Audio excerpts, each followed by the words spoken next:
అందరికీ నమస్కారం అండి ఫ్రెండ్స్. ఇప్పుడు అందిన వార్త, ఇక ఉద్యోగులకు ప్రభుత్వం భారీ శుభవార్త అంటూ ఉద్యోగులకు సంబంధించి మరొక ముఖ్యమైన అప్డేట్ అయితే రావడం జరిగిందండి.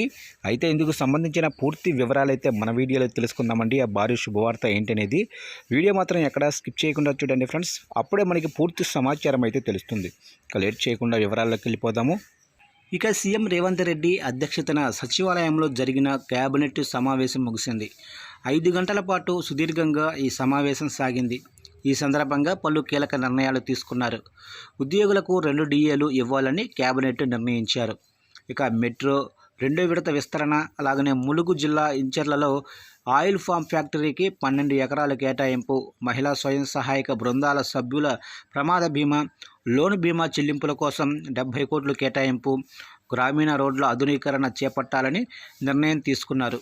ఈ సందర్భంగా డిప్యూటీ సీఎం బట్టి విక్రమార్క మీడియాతో మాట్లాడుతూ, ఉద్యోగ సంఘాల డిమాండ్లను కేబినెట్లో చర్చించాము. 2 డిఏలు ఇవ్వాలని నిర్ణయం తీసుకున్నాము. 1 డిఏ ఇప్పుడు, మరో డిఏ 6 నెలల్లో ఇస్తాము.